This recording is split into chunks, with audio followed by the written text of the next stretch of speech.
In the year 1863, the higher monks Niphon and Nectarie, founders of the Prodromus in the Holy Mount Athos, set out for the Romanian land to attend to the needs of that skit. In their hearts they carried a great desire and deep reverence for a significant and miracle-working holy icon of the Mother of God to be placed in this newly built holy church for the comfort of those who would find themselves in this sacred place. This was in keeping with the tradition of most monasteries on the Holy Mount, each of which possesses a miracle-working icon. Thus, while Fathers Niphon and Nectarie were in the city of Iași, the capital of Moldavia, they began searching for a skilled painter who led a life pleasing to God, to paint an icon of the Mother of God for them. By divine providence, they found an elderly painter named Iordache Nicolau, with whom they agreed to create this holy icon according to the model given by the fathers. However, they set a condition for him. He was to work while fasting, meaning he would paint from morning until he felt hungry, without taking anything in his mouth. After eating, he was not to continue working on the holy icon that day, but should engage in other work until the next morning. He was to follow this practice until the icon was completed. The painter accepted these terms with gratitude and reverence, though he mentioned that he could no longer work as he once did, as he had grown old and his hands trembled. Fathers Niphon and Nectarie encouraged him, urging him to make an effort and have faith, assuring him that the Mother of God would help him. And so the good old painter began his work with great devotion, skillfully and diligently painting the background and garments, while leaving the faces for last, as was the custom among iconographers. After completing the vestments according to his craft, he began working on the faces of the Mother of God and our Lord Jesus Christ. After applying the first and second layers of paint, only a little more was needed to refine and complete them. The next morning, he rose and resumed working on the faces, laboring with great effort throughout the day, hoping to perfect them. However, the result turned out completely contrary to his intentions. Not only was he unable to correct them, but he had utterly ruined them. The faces became entirely unrecognizable, distorted, unsightly, and mismatched. Seeing this, the blessed old painter became deeply grieved and disheartened, unable to comprehend what had happened. He stopped working and said, "All my effort and fasting over these past days have been in vain. May God forgive me, for I do not know what to say. Since last night, despite all my struggle, I have been unable to fix them, and now I have completely ruined them, as if I had lost my mind and forgotten my craft." By chance, that very day, Fathers Niphon and Nectarie went to visit the painter to see how the work on the holy icon was progressing. When they saw it in such an unsuitable state, they were deeply grieved and distressed to the core, considering themselves unworthy of the grace and will of the Mother of God. Then the sorrowful painter began to recount the misfortune he had experienced.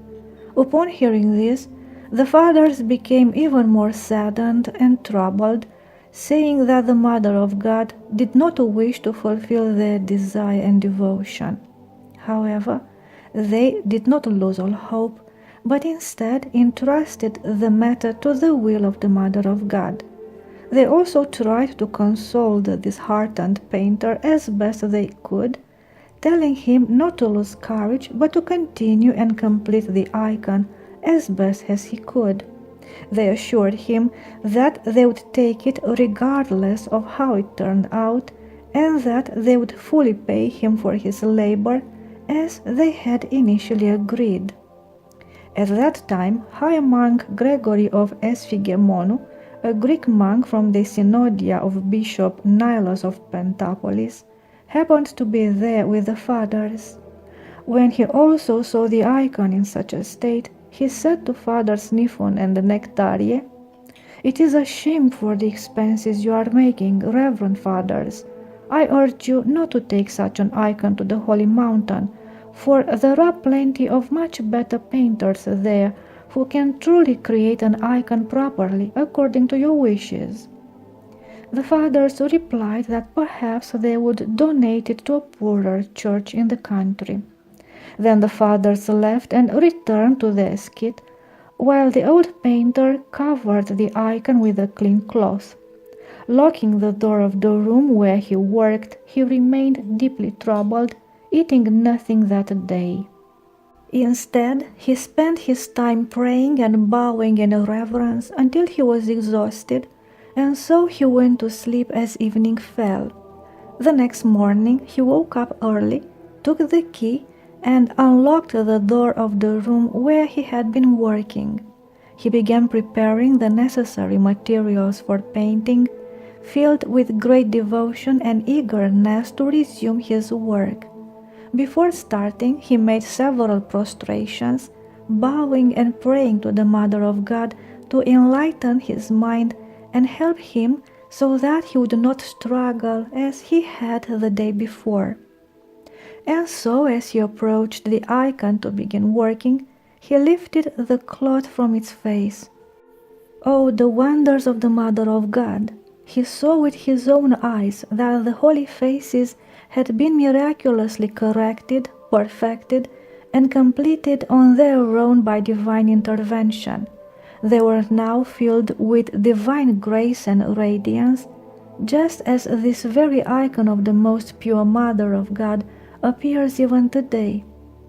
Seeing this most glorious miracle, the old painter, along with his apprentices, was utterly amazed and glorified the Mother of God, for she alone, by divine wonder, had glorified her own holy face and that of her Son. As a testimony to this miracle, the painter wrote a declaration sealed and signed by his own hand, which he gave to Fathers Niphon and Nectarie. His testimony was preserved in the archives of the skit. Following this most glorious miracle, the icon was taken with great honor to the holy Mount Athos, performing many miracles along the way. To this day it remains the most treasured relic of the Prodromou skit. The commemoration of the miraculous painting of this holy icon was established on July 12th.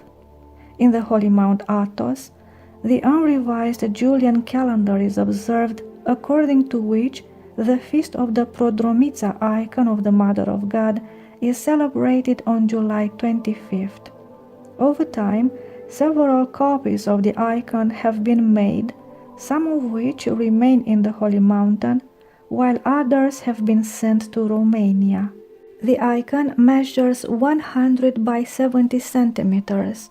The faces of the Mother of God and the infant Jesus have a golden hue resembling the color of ripe wheat. There are testimonies stating that the holy faces change, sometimes darkening, other times becoming radiant. Another remarkable feature is that when examined under a microscope, the icon shows no brush strokes, strengthening the belief that the holy faces were miraculously painted by a divine, non-human hand.